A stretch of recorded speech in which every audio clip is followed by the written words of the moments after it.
الله من الشيطان الرجيم. بسم الله الرحمن الرحيم. إن الله لا يستحيي أن يضرب مثلا ما بعوضة فما فوقها فأما الذين آمنوا فيعلمون أنه الحق من ربهم وأما الذين كفروا فيقولون ماذا أراد الله بهذا مثلا يضل به كثيرا ويهدي به كثيرا وما يضل به إلا الفاسقين. الحمد لله والصلاة والسلام على رسول الله من والاه أما بعد.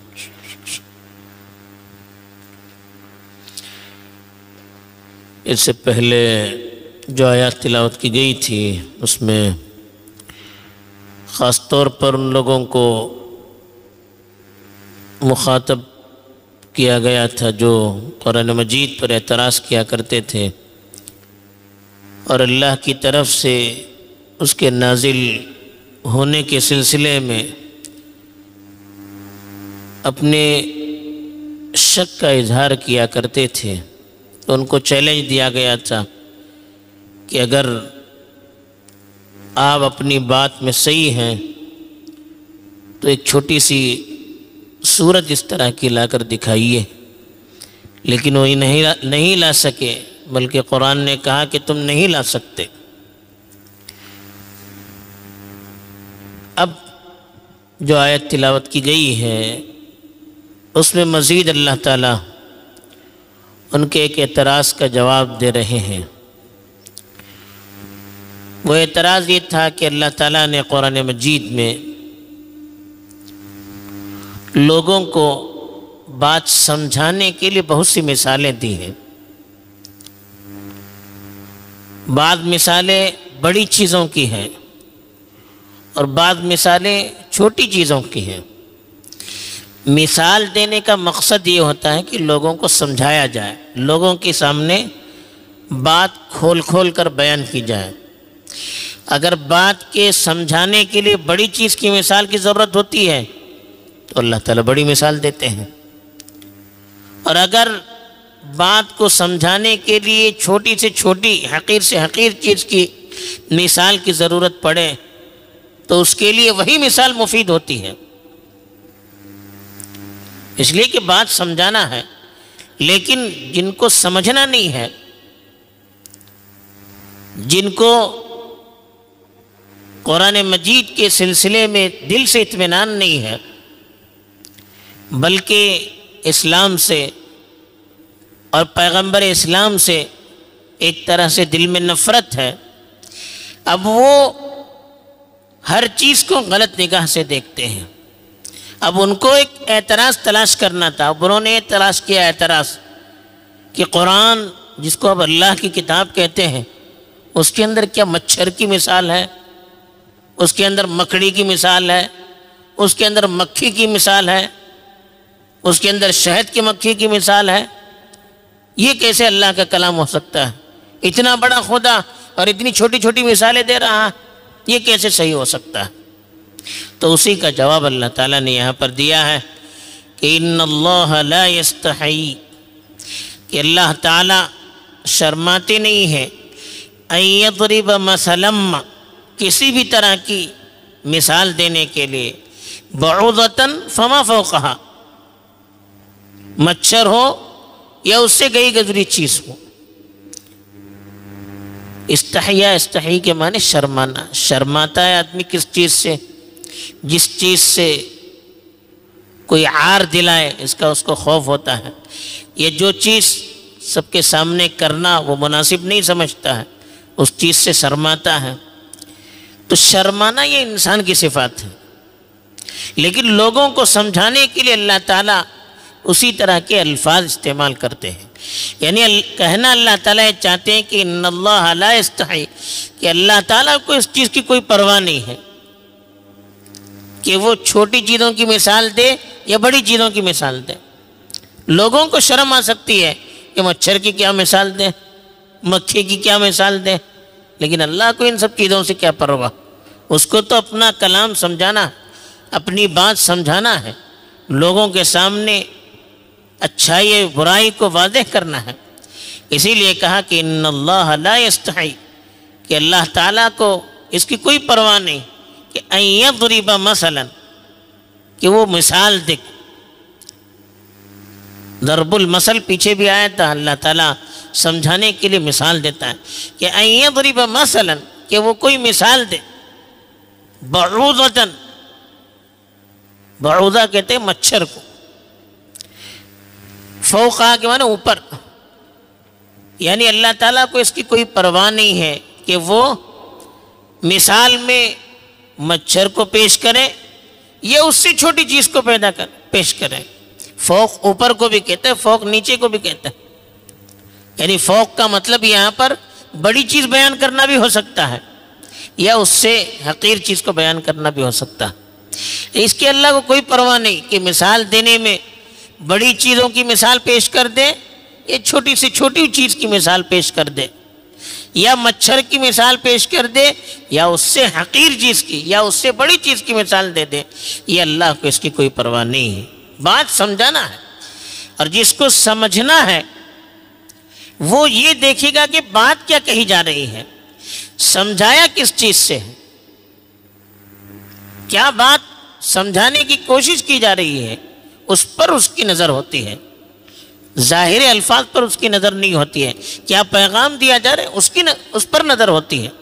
لیکن جس کو سمجھنا نہیں ہے وہ کیڑے نکالنے میں پڑ جاتا ہے، وہ اچھی چیز کو بھی بری نظر سے دیکھ کر اعتراض کرنے کی کوشش کرتا ہے۔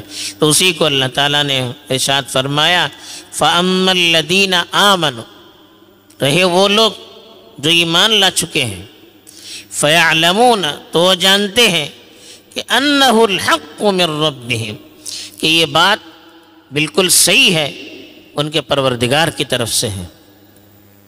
یہ اللہ تعالیٰ نے کہا کہ مومن ان کو مقصد پر ان کی نظر مقصد پر ہوتی ہے۔ انہوں نے دیکھا کہ ایک حقیر چیز کی مثال کو بیان کرنے کے لیے اللہ نے کبھی مکڑی کے جالے سے اس کو تشبیہ دی، کبھی مکھی سے تشبیہ دی، کبھی مچھر سے تشبیہ دی، حقارت کو بیان کرنے کے لیے ان کے دل میں بات آ گئی، انہوں نے کہا بالکل صحیح کہا اللہ نے۔ شرک کی، بت پرستی کی، اس کی حقیقت کو سمجھانے کے لیے اللہ نے کہا کہ جس چیز کی تم عبادت کرتے ہو مکھی کو بھی وہ ہٹا نہیں سکتے ہیں۔ اس طرح سے اللہ تعالیٰ نے کہا مثل الذین اتخذوا من دون اللہ اولیاء کمثل العنکبوت، اللہ کو چھوڑ کر جس کو تم نے اپنا دوست بنایا ہے ان کی مثال مکڑی کے جالے کی طرح، یعنی کمزوری میں، کوئی حقیقت نہیں ان کی، کوئی آپ کو وہ سپورٹ کرنے والے نہیں ہے، اللہ کی طاقت کے سامنے وہ اتنے حقیر ہیں جیسے مکڑی کے جالے۔ اب اس سے بہتر کیا مثال ہو سکتی ہے اللہ کے مقابلے میں ان کی کمزوری کو سمجھانے کے لیے؟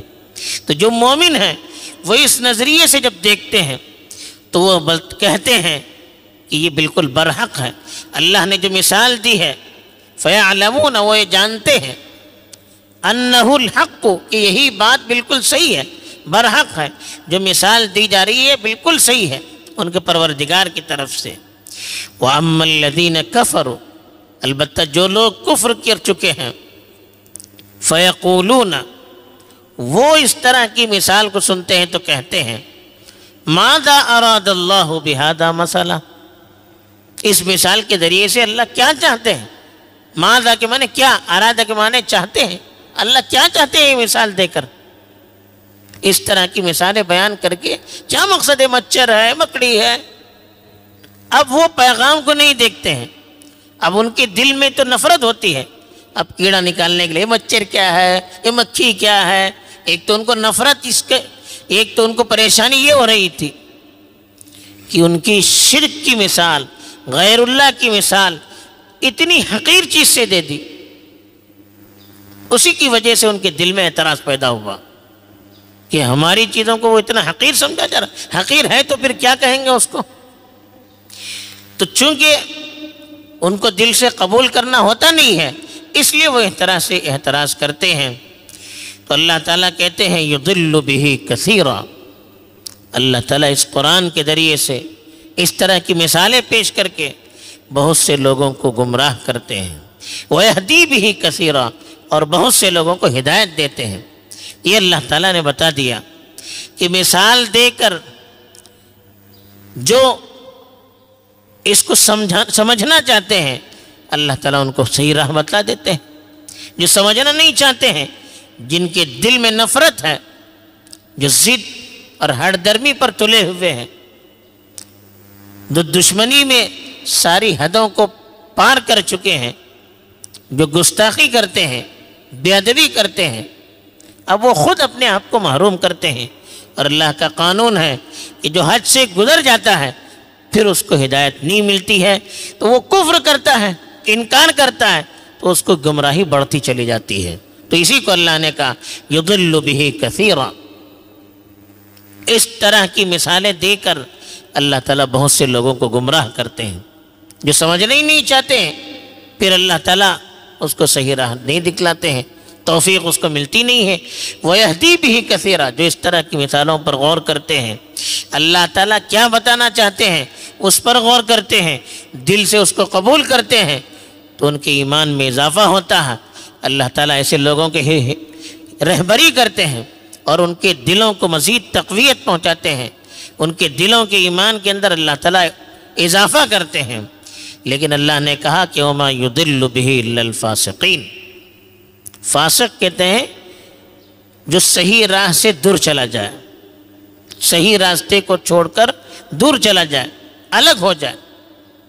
گنہگار کو جو دین اسلام سے، اسلام کے احکام سے اپنے آپ کو الگ کر لیتا ہے، گناہ کرتا ہے، تو کہا وَمَا يُضِلُّ بِهِ إِلَّا الْفَاسِقِينَ، ان مثالوں کے ذریعے سے انہی کو گمراہ کرتے جو فاسق ہوتے ہیں، جو راہ راست سے خود نکلتے ہیں، جو سیدھی راہ سے خود ہٹ جاتے ہیں، پھر اللہ تعالیٰ ایسے لوگوں کو گمراہ کرتے ہیں، یعنی وہ لوگ پھر گمراہ ہو جاتے ہیں۔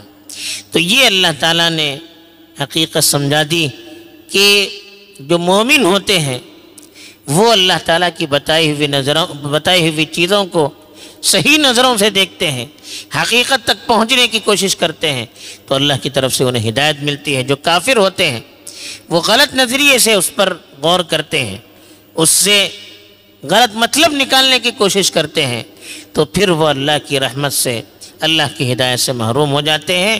تو جو غلط چاہیں گے وہ اللہ کی توفیق سے محروم ہوتے ہیں، اور جو صحیح چاہتے ہیں اللہ تعالیٰ ان کی رہبری فرماتے ہیں۔